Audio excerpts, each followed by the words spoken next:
আজকে সকালবেলা উঠেই আগে চারটি আঁশফল নিয়ে বসেছি। না না কিনিনি, এক ঘরেরা খেতে দে, এইটাই গেড়ি গেড়ি আঁশফল বাজারে নিয়ে গেলে কেউ চেয়ে দেখবে না, ওই জন্য এই চারটে চারটে করে সকলের বিলি করে দিচ্ছে। তবে আঁশফলটা মিষ্টি আছে। আচ্ছা সে যাই পারে হোক গে, এবার চলো দেখি রান্নাঘরে যাই। এই গোটাকা তো বিউলির ডাল কবে থেকে পড়েছিল তা পোকা হয়ে গেছে। এই বিউলির ডাল কটা ভিজুর দিয়ে রেখেছিলাম, এই রে আজকে দই বড়া করবো, অনেকদিন খাওয়া হয়নি। সে আবার শুধু খাওয়া না, বিরাট ঝামেলা আছে। আগে এই ডাল কটা বেটে নিচ্ছি, জল ফল কিছু দেওয়া যাবে না কিন্তু, একদম শুকনো বাটতে হবে। এই দেখো দেখেছো, নিজে থেকে পড়বে না, হাত দিয়ে টেনে আনলে তবে পড়বে। এইরকম শক্ত করে বাটতে হবে, আর জল দিয়ে ঢেরকানি করলে হবে না। এইবারে এই ডাল বাটা জম্মের মতো ফাটতে হবে। দাঁড়াও, তার আগে কিছু মাল মশলা দিয়ে দিই। বেশি কিছু না, ওই একটু নুন, এক ফোঁটাখানি খাবার সোঁটা, আর ওই চারটে মৌরি ছড়া দিলুম, আর কিছু না। নাও হয়ে গেছে, এবার ফাটা শুরু করো। এই একলার দ্বারা হবে না, হাত কনকন করে ছেড়ে যাবে।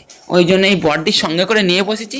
আমি একবার ফাটবো, বড়দি একবার ফাট। নে বড়দি তুই এবার ফাট, আমার হাত ছেড়ে যাচ্ছে। তুই ততক্ষণ ফাট, আমি ওদিকে মাল মশলাগুলো রেডি করি। হ্যাঁ, আগে এই ধনে পাতার চাটনিটা করবো। তাহলে এখন এই ধনে পাতার কি দাম গো, 10 টাকার এইটুকুনি দিয়েছে। ওর সঙ্গে এই 3টে কাঁচা ঝাল আর 3টে রসুন দিল। এবার একটু নুন, চিনি আর 2টো বরফের চাই দিয়ে এবার মিক্সিতে একদম ননি করে বেটে নেব। ওই বরফটা দিলে না ধনে পাতা একদম সবুজ হয়ে থাকে, না তো কালো হয়ে যায়। এই দেখো কি সুন্দর হয়েছে, দেখেছো? এবার এদিকে টক দইটাও ফেটে রাখতে হবে। ইতে বেশি কিছু লাগে না, শুধু একটু নুন আর চিনি দিয়ে আর ভালো করে ফেটে আর ফিচে ভেতরে রেখে দেয়। আর এদিকে আমাদের ঘরের কালো তেঁতুল আছে, এক ফোঁটাখানি জল দিয়ে আর ভালো করে চটকে নিলুম। উতে এবার একটু নুন, চিনি আর একটু জিরে মৌরির গুঁড়ো ছড়া দেবো, দিয়ে আর ভালো করে ঘেঁটে দেবো। ব্যাস, সব মাল মশলা রেডি হয়ে গেল। এবার বোড়া করে ঝপ করে ভাজে নেবো। এই ডাল বাটা কিন্তু একটু জলের মধ্যে ফেলে দেখে নিতে হবে, যদি ভেসে ওঠে জানবে ঠিক আছে, ওইটা দেখানো হয়নি। একটু বেশ বড় বড় করে দিলাম, দেখতে সুন্দর হবে।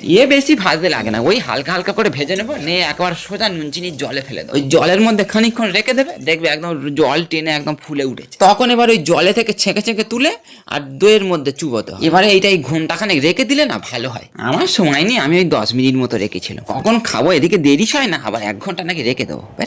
এবারে এর ওপরে এই মাল মশলাগুলো ছড়া দিতে হবে। একটু জিরে মৌরির গুঁড়ো, একটু চাট মশলা, নুন চিনি ফিনি তো সব দেওয়া আছে, ও সব আর দিতে লাগবে না। এবারে একটু এই ধনে পাতার চাটনি আর তেঁতুলের চাটনি, আর একদম লাস্টে ওপর থেকে একটু সরু ঝুড়ি ভাজা ছড়া দেবো। ব্যাস, দাঁড়াও একটা কেটে দেখাচ্ছি তোমাদের কেমন নরম হয়েছে। এই দেখো, দেখেছো ভেতরটা কেমন জালি জালি, দেখো, আর একদম নরম তুলতুলে হয়। আচ্ছা সে যাই পারে হোক গে, এবার চলো দেখি তোমাদের গোটা কথা কমেন্ট পড়ে শোনাই। সৌরভ বাঘ বলেছে তোমার জিভে কথা তো ছুঁড়ে মারলে মানুষ মরে যাবে। হ্যাঁ যাই যাক না, ওই মোরা মানুষ ফিরে উঠে দেখবে টাস টাস করে খাচ্ছে, যা স্বাদ হয়েছে না। হ্যাঁ।